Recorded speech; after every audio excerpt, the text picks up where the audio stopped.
Originalmente este video estaba por titularse ¿cuál es el peor God of War? Pero claro, esto no iba a ser tarea fácil, más si tenemos en cuenta que absolutamente todos tienen por encima de un 7 en promedio. Esto hace extremadamente complicado tener que encontrar uno que sea malo. Y sí, a lo mejor puede que haya alguno que nos guste más que otro, claro está, pero decir que es malo, bueno, para mí es polémico cuanto menos. Ahora, vos fíjate qué interesante esto, ya que sucede algo parecido cuando intentamos hacer exactamente lo opuesto. Y yo te pregunto ¿cuál es el mejor God of War? Estoy convencido de que si tuviste chance de jugar alguno de todos los que salieron, automáticamente tu cerebro se inunda de recuerdos. A lo mejor de cuando estabas ganando esa pelea que te volvió loco por días y días, esa sección de plataformeo que estaba buenísima, o simple y llanamente cuando éramos agraciados con un paisaje espectacular. Miren, no les voy a mentir, los últimos títulos de esta franquicia me encantaron y creo que la magia que tienen estos juegos muchas veces pasa más por los pequeños detalles. Sin ir más lejos, en God of War Ragnarok me quedó grabado a fuego en las retinas el momento en el que estamos peleando contra Thor. Yo no sé si te acordás o siquiera si lo jugaste, pero en una pelea teníamos que apretar un determinado botón y daba igual que tan fuerte parecía que lo estemos apretando, igual Thor nos termina matando. O al menos eso es lo que parece, porque cuando vamos a la pantalla de carga se escucha de fondo la voz de este mismo diciéndonos algo así como papito, yo decido cuando termina la pelea, y acto seguido nos revive con su martillo. Y sí, yo sé que esto puede parecer una pelotudez, pero la sumatoria de estos detalles son los que le aportan esa originalidad al gameplay que difícilmente encontrás en otros juegos. ¿Acaso te dije todo esto para endulzarte los oídos y que pienses que no detesto los juegos nuevos? Efectivamente, porque para mí el mejor es el 2. Esa no te la venías venir, ¿eh? Bueno, ahora bien, pero ¿por qué el 2 teniendo tantos juegos buenos en su haber? Bien, la respuesta es un poco más compleja y la iremos desglosando a lo largo del video, pero en resumidas cuentas es porque, al menos en mis libros, es el juego que más casilleros llena. Sin ir más lejos, me parece una secuela increíble a un juego que de por sí llegó para patear el tablero y que, como si todo esto fuera poco, lo hizo en la consola más vendida hasta la fecha, siendo la PlayStation 2. Y no, esto no se trata de nostalgia. Estadísticamente hablando, si fue la consola más vendida, esto quiere decir que, en mayor o menor medida, la gente pudo haber jugado tanto al primero como al segundo, ¿no? Bueno, al menos eso es lo que yo pensaba, pero claro, no tuve en cuenta cómo creció el mercado del gaming desde el 2005 hasta la fecha. No nos olvidemos que pasaron 20 años. Por otro lado, el 1 vendió más que el 2 y aún así, ni siquiera sumando las ventas de ambos, logramos alcanzar al más vendido, que fue el God of War de la Play 4. Y yo sé que este argumento es medio como pegarme un tiro en el pie, pero sigamos al caso. ¿No dice más sobre el juego que, a pesar de sus bajas ventas, sea el mejor de la franquicia? Miren, les propongo una cosa, dejemos por un momento los números de lado, agarremos un joystick y hablemos de lo que realmente podemos experimentar: el gameplay. Pocas veces me pasa que cuando tengo que volver a jugar algún título viejito, que ya por lo menos tiene 10 años, 20 o más incluso, me quedo sorprendido a la hora de navegar por el entorno. Para bien o para mal, claro está. Recuerdo que cuando tuve que grabar footage del primer Alone in the Dark, nunca había sentido tantos con movimiento a un personaje. Las peleas eran muy lentas y no sé por qué, pero me moría por cualquier cosa. Pero claro, también me pongo a pensar y es un juego del año 92, la verdad es que no tenía pretensión alguna de que funcionara bien, más si tengo en cuenta la cantidad de elementos visuales que hay en pantalla. Pero por otro lado, si hablamos de títulos más actuales, tenemos, no sé, The Walking Dead Destiny, por ejemplo, que salió en 2023 y no paró de recibir críticas exactamente por lo mismo. Los controles se sentían torpes e imprecisos, el combate era muy rígido y tenía un input lag horrible al margen de que estaba lleno de bugs. Entonces, como te darás cuenta, hacer que un juego nos permita movernos exactamente como nosotros queremos por el entorno es crucial para que mínimamente no le revolvemos el joystick a la tele. Y en este aspecto, la verdad es que God of War 2 superó mis expectativas casi 2 décadas después de haber sido lanzado. El juego se sentía muy fluido y no lo digo porque lo emulé en una computadora 10 veces mejor que la Play 2, sino que los controles genuinamente se sentían actuales. Todo esto se ve exacerbado en los segmentos de plataformeo, donde a diferencia del primer juego, acá siento que están mucho mejor resueltos. A ver, no sé ustedes, pero a mí en God of War 1 me pasaba que cada vez que llegaba a un segmento de plataformeo, la verdad es que me daban ganas de que termine cuanto antes, porque a veces se me hacía más difícil pasar una sección como esta que una pelea contra un jefe, algo que claramente debería ser al revés. Por supuesto, los desarrolladores se dieron cuenta de esto y ya para la salida del segundo título corrigieron la mayoría, por no decir todos los problemas que tenían estos segmentos. Algo que realmente se agradece, sobre todo si nos ponemos a pensar que en aquella época no es como ahora que estamos a un tweet de contactar a los desarrolladores para hacerles saber lo mal que la pasamos en un determinado nivel y de paso amenazar de muerte a toda su familia. A medio de los 2000, con suerte hacían alguna encuesta o llamaban a unos pocos afortunados para probar la beta de un juego, porque verdaderamente internet estaba en pañales todavía. Pero volviendo a lo que te decía, para God of War 2, todo lo referido a plataformeo se mejoró considerablemente y también se agregaron nuevas cosas. Por ejemplo, ¿te acordás las espadas con las cadenas que tenía Kratos? Bueno, ahora las usa como si fueran una soga para atravesar distintos segmentos de plataformeo. Esto me parece muy acertado y que amplía aún más las capacidades de nuestro personaje. Asimismo, también tengamos en cuenta que en ciertos momentos se manipula el tiempo por razones que, bueno, ya vamos a ver, pero se agrega una capa de complejidad a los niveles. Y te digo más, casi que por la mitad del juego nos encontramos a Ícaro y nos quedamos con sus alas luego de Bueno, digamos que pedírselas amablemente. Y estas nos sirven en ciertos momentos para realizar un salto triple donde eventualmente vamos a ir planeando muy lento hasta aterrizar en una plataforma. La verdad es que soy muy fan de cuando un juego nos introduce nuevas mecánicas pero que a su vez no se las saca del culo diciendo toma nene, a partir de ahora esto es así porque yo lo digo. Al contrario, acá terminamos consiguiendo un objeto muy importante luego de una pelea complicada, lo cual hace que lo valoremos aún más. Y este juego nos ofrece varios objetos de este estilo. Uno que me fascina es la cabeza de Uriale, la cual la conseguimos luego de decapitar, que no adivinas a quién. La misma nos permite convertir a los enemigos en piedra para rematarlos rápidamente, y esto es muy parecido a lo que sucede en el primer juego cuando logramos hacer lo mismo con Medusa. El tema es que todos estos pequeños agregados que se nos van soltando a cuentagotas sirven un montón para balancear el juego, ya que si obtuviéramos una espada como la del Olimpo, por ejemplo, apenas arrancamos el juego, y la verdad es que sería muy fácil pasarlo. Pero en general todos los niveles de plataformeo están muy copados, aunque sí es verdad que algunos puede ser que nos cuesten entenderlos a la primera. Sin embargo, otros son muy ingeniosos, como este donde necesitamos que nos traduzcan lo que dice este libro, pero al encargado de dicha tarea, bueno, le pinta saltar al vacío para que nosotros no lo consigamos. Entonces tenemos que volver al pasado y ralentizar el tiempo para poder evitar su muerte y cumplir nuestro cometido. Por otro lado, también tenés niveles como este, donde era necesario hacer que baje una plataforma al mismo tiempo que sobre nuestra cabeza descienden unos pinches. El tema acá es que el juego nos tira enemigos para que podamos pelear contra ellos, mientras que tenemos que seguir bajando la plataforma, y a su vez estos enemigos se pueden llegar a quedar trabados con el fondo, lo cual impide que baje la plataforma y tenemos que ir a matarlo. Bueno, es un quilombo esto. Pero resumiendo, todos los niveles presentes en el juego abarcan desde lo fácil, pasando por lo ingenioso, hasta hacer un dolor completo de huevos. Aún así, me parece mucho más resuelto que el primero de la saga.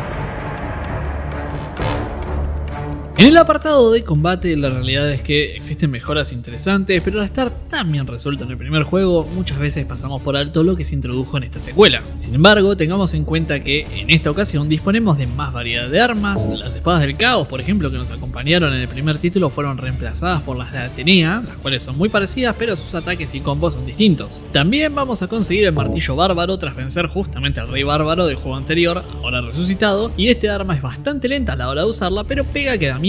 Por otro lado, tenemos la lanza del destino, obtenida luego de matar al jinete oscuro, la cual no solo puede pegar cuerpo a cuerpo, también nos permite disparar proyectiles, y adicionalmente por cada baja recibimos orbes azules. Otro que me copa bastante es la perdición de Tifón, un arco que nos permite alcanzar enemigos lejanos y que debo decir que una vez alcanzado el nivel 3 puede llegar a ser muy pero muy útil. Por último, y si no conté mal, tenemos la espada del Olimpo, obtenida luego de enfrentarnos contra Zeus. Y acá abro un paréntesis, sí, ya sé que antes también la podíamos usar, pero necesito crear suspenso para explicar por qué pasó todo esto de los viajes en el tiempo. Decía, esta espada demuestra que tiene el poder de matar dioses, ya que Atenea fue asesinada con la misma. Además está decir que es una locura el daño que tiene, y si terminamos la partida, podemos usarla en la siguiente desde el comienzo. Y otra cosa que no quiero que nos pasemos por alto son, bueno, digamos que los ataques de magia, por llamarlos de alguna manera. La furia de Zeus, el temblor de Atlas, la ira de Poseidón, entre otros que vamos a ir obteniendo durante la aventura. Volviendo al núcleo de lo que estábamos hablando, el combate per se, para esta entrega se subió la cantidad de enemigos con los que luchábamos. Y no hablo solamente de los que matábamos fácilmente y ya está. No, acá se incluyeron varios mini jefes si se quiere. Cada uno de ellos era introducido casi que de manera espontánea y sobre todo tenían una mecánica específica. Por ejemplo, cuando luchamos contra Perseo, el tipo primero es invisible. Nosotros tenemos que darnos cuenta de dónde está por los pasos que dejan el agua. Y una vez que nosotros le quitamos la máscara que le permite hacerse invisible, ahí es donde comienza a luchar con espada y escudo. Pero nuevamente le arrebatamos algo crucial, en este caso su espada, y se la destruimos, dejándolo solo con un escudo muy poderoso. No mucho tiempo después lo terminamos matando y nos quedamos con dicho escudo, que es un ítem crucial ya que el mismo nos sirve para reflejar los rayos de esta estatua que nos estaba bloqueando el paso y logramos destruirla para avanzar la trama. Como te decía, estos combates me encantan porque a diferencia del primero ya no lo sentía como David contra Goliat. Acá el combate era mucho más íntimo si se quiere, y aparte mutaba a medida que el tiempo pasaba. Es más, vos fíjate que cuando nos enfrentamos al Coloso de Rodas en esta entrega, en un momento la pelea tomó un giro interesante ya que logramos entrar al mismo y acá nos tapamos con un nivel de plataforma espectacular. Y de vuelta, creo que el combate en este juego realmente está muy pero muy bien logrado, incluso logra balancear la dificultad para que estando en fácil o normal sea desafiante sin que nos terminemos frustrando. Pero bueno, para los que realmente querían un desafío y ser considerados dioses del Olimpo, pueden probar tranquilamente dificultades más altas y después me cuentan qué onda.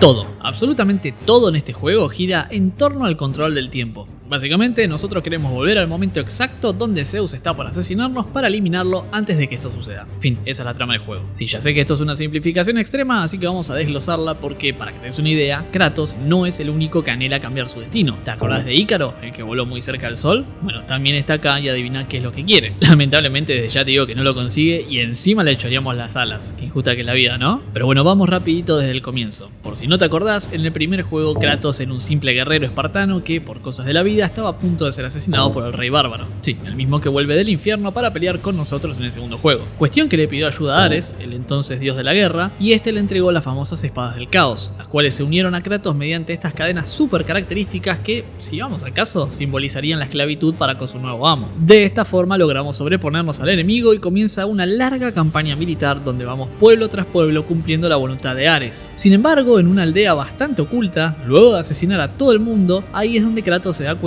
que también acabó con su mujer y su hija. Y acá, dato de color, pero en este momento nos cruzamos con un oráculo, el cual nos maldice uniendo las cenizas de ambos a su cuerpo, entregándole a Kratos este color característico súper blanco y ganándose el apodo del fantasma de Esparta. Ah, y las líneas rojas, esto se desprende de otro juego en realidad que no lo voy a nombrar ahora, pero resulta que tenía un hermano, el hermano tenía esa marca de nacimiento y resulta que Kratos se lo termina tatuando en honor a su hermano. Bueno, cuestión, jura vengarse y al fin de cuentas termina matando al mismísimo dios de la guerra. Los demás dioses le perdonan sus pecados, pero el remordimiento le carcomía la cabeza y procede a dejarnos un momentazo que después terminó siendo un meme muy bueno. El punto es que Atenea lo salva y lo transforma en el nuevo dios de la guerra. Sin embargo, un Kratos completamente destruido encuentra consuelo liderando campañas militares, incluso podríamos decir que había encontrado una nueva familia en los guerreros espartanos. Es recién acá donde arranca el segundo juego, con Kratos siendo el nuevo dios de la guerra y viendo cómo los espartanos llevan a cabo una campaña contra la ciudad de Rodas. El mismo dios decide intervenir en la pelea transformándose en un gigante y destruyendo todo. Sin embargo, un rayo lo ataca y este es reducido a su forma original. Sin entender qué es lo que sucedió, Kratos sigue peleando con un montón de enemigos hasta que termina enfrentado cara a cara contra el mismísimo Coloso de Rodas. Y acá es donde viene el primer punto de inflexión de la historia, ya que desde el cielo Zeus deja caer la espada del Olimpo, un arma tan poderosa que es capaz de matar dioses. Sin embargo, la característica más interesante de esta espada es que puede absorber el poder de cualquier dios, y justamente Zeus le dice a Kratos que le infuse con todo su poder para derrotar al Coloso, lo cual este último hace y termina ganando la batalla. Sin embargo, en un momento de celebración, la mano del Coloso cae sobre él y queda muy mal herido, porque claro, recordemos que al transferir sus poderes a la espada técnicamente dejó de ser un dios, así que va como puede hacia la misma para poder curarse. Sin embargo, en el camino, este ave, que aparentemente fue la que nos redujo de gigante a persona normal, vuelve a hacer acto de presencia y se transforma nada más y nada menos que en Zeus. Sorpresa, sorpresa, otra vez somos traicionados, humillados y asesinados por el dios del Olimpo, y antes de descender al inframundo le decimos a este soldado espartano que vuelva a su pueblo y cuente lo que vio. Acá es donde viene otro punto de inflexión en la trama, donde se nos aparece Gaia, la líder de los titanes y la diosa primordial. La misma nos dice que no se rinda y que con su ayuda podrían derrotar a Zeus. Obviamente le decimos que sí, logramos escapar del Hades y acá es donde comienza nuestra sangrienta búsqueda por volver al pasado. En este preciso momento te aviso que voy a adelantarme y omitir un montón de detalles de la historia, no precisamente porque no te los quiero spoilear, sino porque, bueno, básicamente son un poco más de lo mismo. Volviendo a lo que te decía, viste que, por ejemplo, peleamos contra el rey bárbaro. Bueno, él también quería cambiar su pasado y entonces emprende el viaje en busca del templo de las hermanas del destino. Así como este rey, también nos cruzamos un montón de personajes que estaban en la misma búsqueda y son de los que te hablé en el apartado de combate. Nosotros les ganamos a todos y obtenemos de cada uno algo importante. Sin embargo, acá voy a frenar para hablar de una pelea que muchas veces pasamos por alto. Resulta que de camino al templo de las hermanas del destino nos encontramos con una figura contraluz que tenemos que derrotar. Piñas van, piñas vienen. Cuando logramos sobreponernos a él nos damos cuenta que se trataba nada más ni nada menos que del espartano que mandamos a casa al principio del juego, el cual antes de morir nos dice que nuestras acciones provocaron que Zeus destruya Esparta y arrase con todos sus habitantes, así que técnicamente acabamos de matar al último héroe de Esparta. En términos de jugabilidad no es una pelea difícil, pero sí obtenemos algo importante, muy importante te diría, porque para mí acá es donde arrancamos a ver fragmentos de lo que sería Kratos en el God of War 3. A ver, vos imaginate que lo único que le daba fuerzas para seguir adelante eran sus soldados y ahora todos fueron destruidos, incluso el último fue asesinado por él mismo. Igual la aposta es que no tenemos ni tiempo de pensarlo porque no pasa ni siquiera un minuto que sale un kraken del agua con bastante hambre por lo visto. Y bueno, uno acá más o menos se va preparando para la pelea, pero por si no te había quedado claro con lo que te mostraron en el juego, nosotros literalmente no le podemos pegar porque Kratos Kratos se puso emo. Así que bueno, aprovecha para agarrarnos, pegarnos, bajarnos vida y justo antes de matarnos interviene Gaia nuevamente. En fin, la cosa es que logramos vencer a Kraken, avanzamos hacia el templo de las hermanas del destino, conseguimos sobreponernos a ellas y de esta manera nos garantizamos acceso a los viajes en el tiempo. Yo sé que suena muy Marvel todo esto, pero posta que las cosas son así. Eventualmente logramos nuestro cometido, podemos retornar al momento exacto donde Zeus nos atravesó con la espada del Olimpo y acá arranca la pelea final entre fases. Primero con Zeus hecho un gigante, al cual logramos reducir clavándole la espada del Olimpo y absorbiendo todo su poder. Luego tenemos una pelea mano a mano donde sorprendentemente nos arrebata dicha espada y acá se pone un pelín más difícil la cosa, para finalmente conseguir reducirlo, recuperar la espada y cuando estamos por asesinarlo interviene Atenea, interponiéndose entre el dios del Olimpo y la espada. En sus últimos momentos, esta nos dice que ningún hijo debería matar a su padre, esto en pos de evitar el mismo error que cometió Zeus al asesinar a Cronos. Sin entender qué era lo que Atenea nos estaba diciendo, después explícitamente se nos revela que Kratos es el hijo de Zeus. Y acá es donde viene un final todavía más épico, ya que en su sed de venganza retorna al templo de las hermanas del destino para volver al pasado, pero a uno todavía más distante, precisamente a la Titanomaquia, la guerra del Olimpo contra los titanes, y ahí se encuentra nuevamente con Gaia y compañía y los termina transportando a todos al momento posterior a la pelea que él tuvo con Zeus. El plan de Kratos era simple, destruir el Olimpo y todo lo que se interponga en el camino del dios de la guerra. El juego termina con los dioses preocupados viendo cómo los titanes escalaban el Olimpo y por otro lado tenemos a Kratos blandiendo la bendita espada de la que venimos hablando y con una sed de venganza terrible. Probablemente este final dejó manija a una generación completa de jugadores. Hablemos un poco del impacto que tuvo este juego. Vos imaginate que había salido en el año 2007, casi 4 meses después de la salida de la PlayStation 3. La verdad es que esto es algo que siempre me llamó la atención. Yo sé que muchos me dirán que esto se debe simple y llanamente a que ya había planes para una secuela y que estaba en desarrollo para el momento en el que se lanzó la Play 3, impidiendo que llegara a tiempo para la consola. Sin embargo, creo que podemos estar de acuerdo en que un juego que roza el 10 es todo lo que una consola recién lanzada necesita como título que la acompañe. Y teniendo en cuenta que Sony era dueña tanto de PlayStation como así también del estudio encargado de God of War, me sorprende que no hayan tomado la decisión de lanzar el juego directamente en la siguiente generación de consolas. Más aún si tenemos en cuenta que los primeros años luego del lanzamiento de la Play 3 fueron bastante jodidos. Primero por la arquitectura que tenía esa consola, la cual era un dolor de cabeza para poder desarrollar juegos, y por otro lado también que Microsoft estaba ganando un montón de terreno con la salida de la Xbox 360, que no solamente era más barata, sino que también permitía portear juegos de una forma mucho más eficiente. Qué sé yo, misterios de la vida que no pienso resolver en lo que queda de este video. Pero es que, te digo más, todavía no entiendo cómo hicieron que God of War se vea tan bien. Con este juego llevaron al límite todo lo que la Play 2 podía ofrecer. Le duela a quien le duela, este es uno de los juegos que mejor se ve de esta generación. Quizás también porque es uno de los que se lanzó a lo último, pero bueno, básicamente es una locura gráfica. En fin, resumiendo, God of War 2 fue un triunfo absoluto. Una de las mejores secuelas del gaming y además uno de mis favoritos que a día de hoy visito cada tanto y me sorprende lo bien que envejeció. Sin exagerar, creo que puedo afirmar que este es el mejor título exclusivo que tuvo la PlayStation 2. Hasta acá el video de hoy, amigos. Espero que les haya gustado. Yo por mi parte me despido y nos estaremos viendo en un próximo video.